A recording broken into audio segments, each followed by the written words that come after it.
Hi everybody, so I'm just done with frying my codfish bones and just want to let you guys have a look. So yes, frying codfish bones is gonna get you a very oily kitchen. Oily kitchen. Alright, so remember the cover, whatever.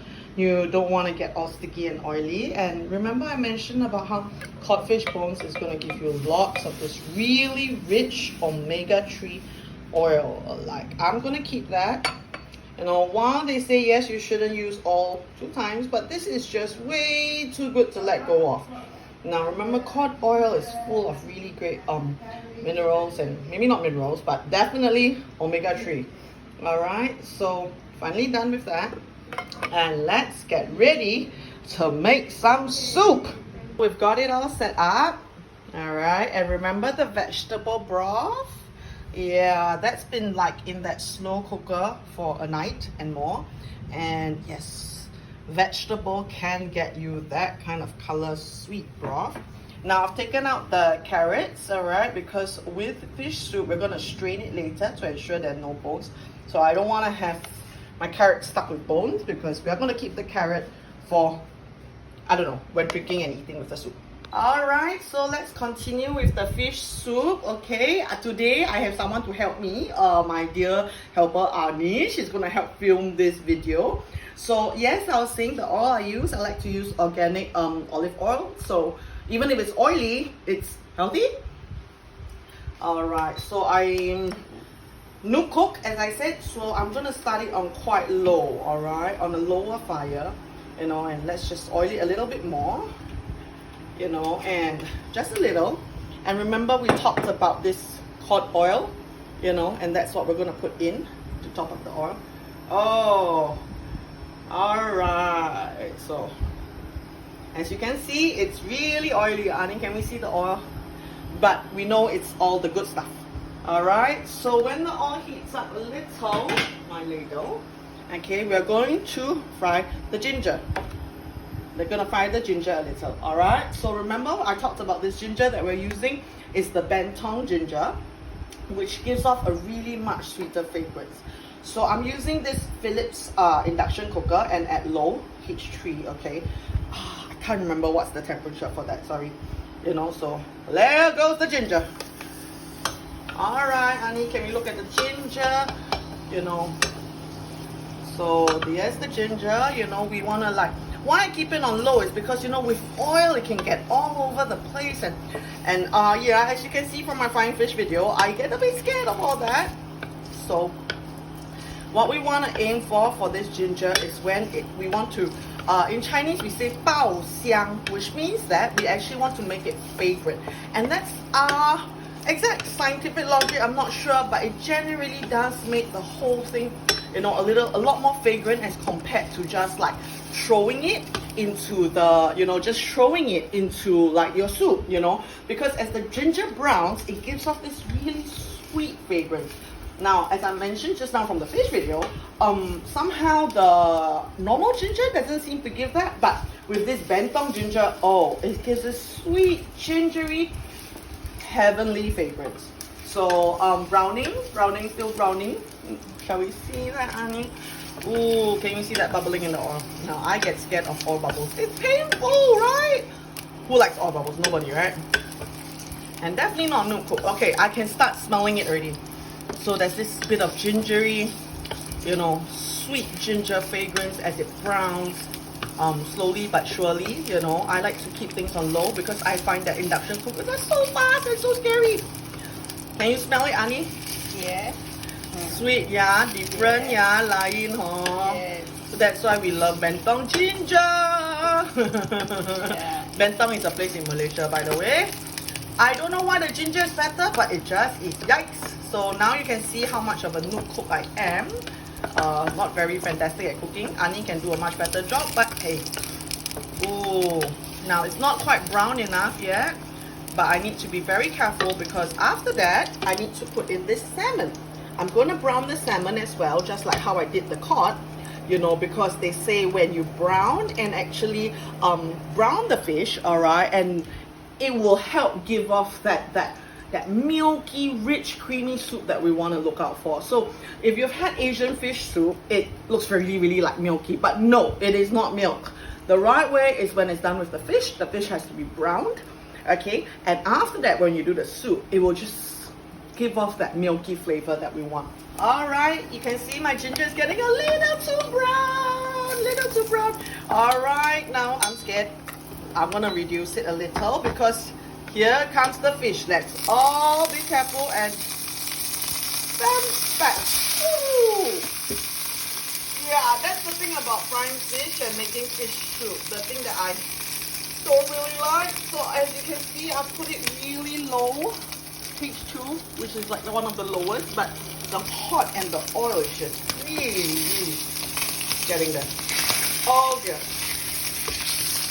Not too much, trying to focus on fish. Okay. So this is the thing about using an induction that I feel, you know, a normal gas cooker would be a lot better, you know. And yes, you cook, I need the... So even though my temperature is really low, but remember the pot and the oil is like so super hot. Don't worry too much about what's stuck because later we're gonna skim off whatever that's not that what we don't want. All right, like the charred bit. Oh dear, it's sticking real bad. And this is the part where I can't stand the sticking. All right, so that's why I chose to fry the pot fish bowls, which is a lot, separately. But I mean, with just one piece of salmon, it's okay. Because later you'll realize that we will skim all these things off. So I try to tell myself not to be too OCD, it will be fine. Wow, this is smelling so good. The fish is, you know, getting a little crispier, you know, and while I'm particular about the sticking, I constantly remind myself it's gonna be fine. Okay, finally the whole thing has gotten a little less hot. That's why I don't hear the bubbling that much. You know, and yeah, this is, and I'm hoping this time I can get that kind of creamy, milky fish soup texture that I'm looking out for. Alright. Oh, it's smelling really heavenly. Alright. Oh, that's gone wrong a little. Let's take it out.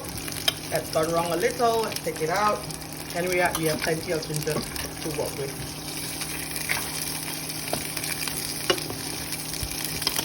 Not forgetting to put the ginger.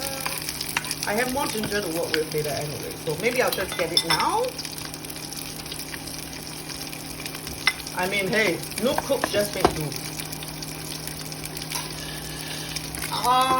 Doubt I can ever become a professional cook, but I guess making do as long as it gets the same kind of effect, right?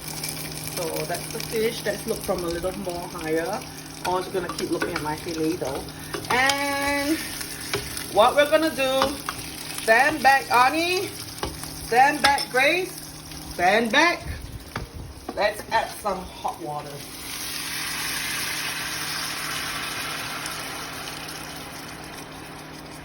Okay, a little bit more hot water. Alright, because that's why I say I'm so scared of browning fish on this thing, because it's like so fast. Alright, and as that bubbles, I'm going to scrape off whatever has gotten stuck on this thing.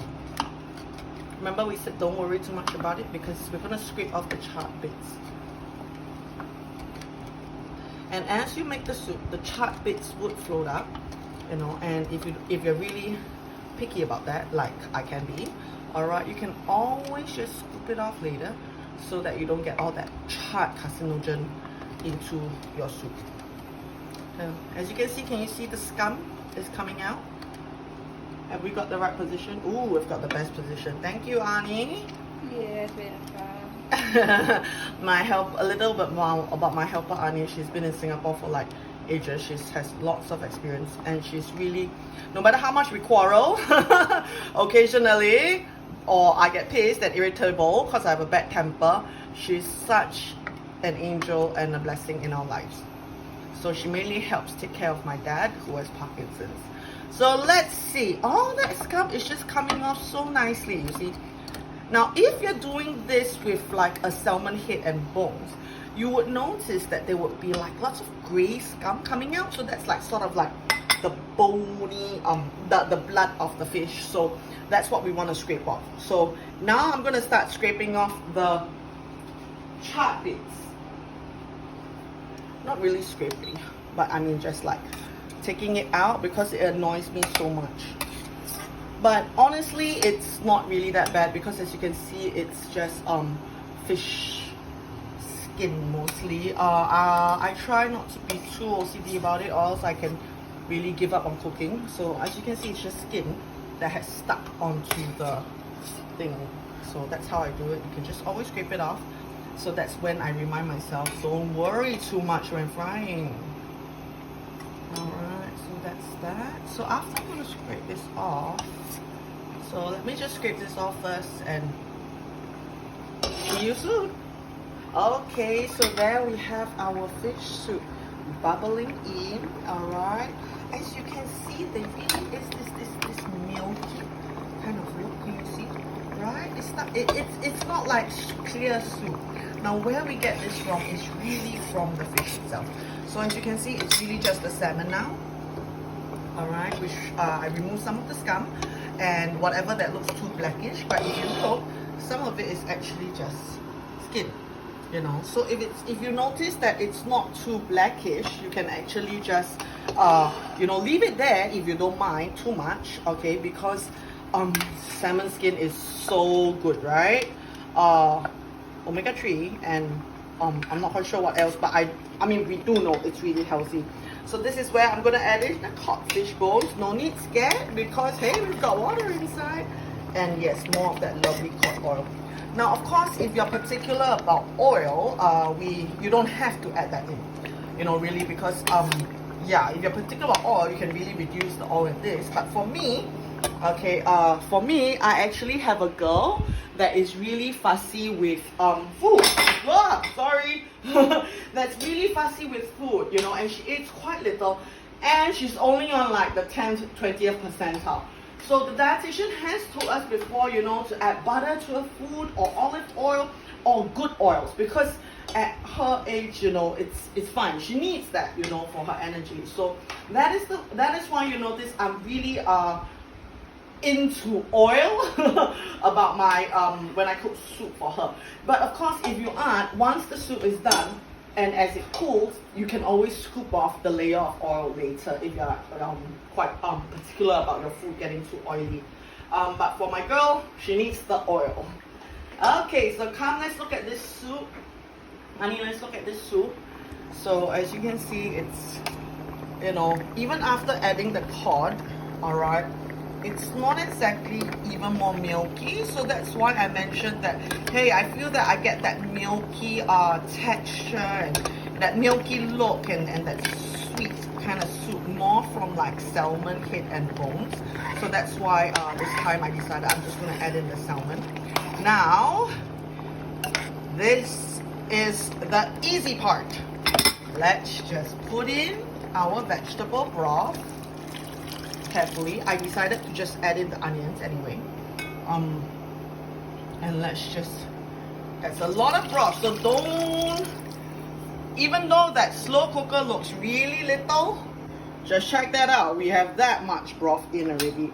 So as with our Chinese style soup, this thing needs to simmer for about a few hours. Okay, but that's for normal soup. We simmer it for like a few hours. That's how we actually get that kind of really sweet kind of Chinese soup that you get from outside.